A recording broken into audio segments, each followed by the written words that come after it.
राहुल गांधी जी की हर विदेश यात्रा भारत का अपमान करने में कहीं पीछे नहीं रहती और इस बार की प्रायोजित ये विदेश यात्रा भी उसी दिशा में है जहां वो अपमान तो प्रधानमंत्री मोदी जी का करना चाहते हैं, लेकिन अंत में देश का अपमान करने से नहीं हटते।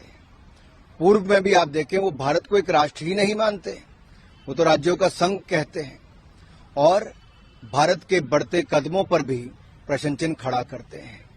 आखिरकार राहुल गांधी जी विदेश में जाकर क्या पाना चाहते हैं? इस प्रायोजित कार्यक्रम के अंतर्गत वो क्या प्राप्त करने गए हैं? क्या देश के ऊपर कीचड़ उछालना ही उनका एक काम रह गया है? अंतर देखिए, जब जब राहुल जी बाहर गए तब तब उन्होंने देश के ऊपर प्रश्न चिन्ह खड़े किए, देशवासियों के ऊपर प्रश्न चिन्ह खड़े किए और मैं एक तरह से कहूं, जो साख भारत की आज पूरी दुनिया भर में बढ़ रही है उसको कहीं ना कहीं गिराने का काम लगातार राहुल गांधी जी करते हैं। एक तरफ प्रधानमंत्री जी के 6 दिन की यात्रा में लगभग 2 दर्जन दुनिया भर के प्रधानमंत्री, राष्ट्रपति उनसे मिलते हैं। 50 से ज्यादा मीटिंग्स होती हैं जहां पे कलाकार, साहित्यकार, उद्योगपतियों से लेकर खिलाड़ियों तक सब मिलते हैं। भारत के बढ़ते कदमों की चर्चा दुनिया करती है और भारत में एक भविष्य देखती है। होप दुनिया को भारत और भारत के नेतृत्व में नजर आती है। दुनिया के बड़े नेता जब ये कहते हैं कि मोदी जी दुनिया के सबसे लोकप्रिय नेता हैं और बार बार एक नहीं अनेक ऐसे सर्वेस में पाया जाता है। ऑस्ट्रेलिया के प्रधानमंत्री कहते हैं prime minister Modi is the boss. शायद राहुल गांधी जी को ये बात भी हजम नहीं हुई।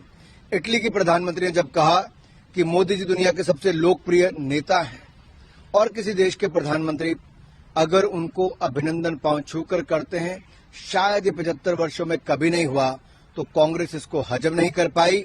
और जब देश इस बात का खुशी मनाता है कि हमारे नेता के कारण 140 करोड़ देशवासियों की मान सम्मान बढ़ता है, भारत का मान बढ़ता है, दुनिया भारत में उम्मीद, होप देखती है, तो शायद ये कांग्रेस हजम नहीं कर पाती।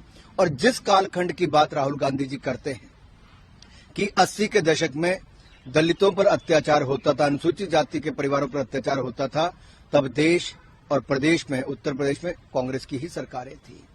शायद वो बाहर जाके बताना चाहते थे कि इनके समय दलितों पर, अल्पसंख्यकों पर अत्याचार होते थे।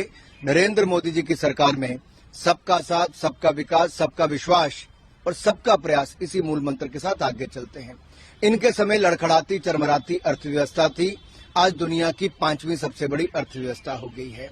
इनके समय हिंदुस्तान की परंपराओं को मारने का काम किया जाता था, ये पश्चिमी संस्कृति की ओर देखते थे। नरेंद्र मोदी जी ने कला, संस्कृति और अपनी परंपराओं को एक बार फिर जगाने का काम किया है। हमने गुलामी की मानसिकता से बाहर निकलने का काम किया और अपने गौरवशाली इतिहास पर गर्व करने का काम किया। कांग्रेस ने अपने गौरवशाली इतिहास को सदा दबाने का काम किया और गुलामी की मानसिकता के साथ देश को चलाने का। यही अंतर है। आज वो विदेशों में जाकर राहुल गांधी जी भारत, भारतीयों और भारतीयता को अपमानित करते हैं, बदनाम करते हैं, कीचड़ उछालते हैं। ये देश को कभी स्वीकार नहीं होगा।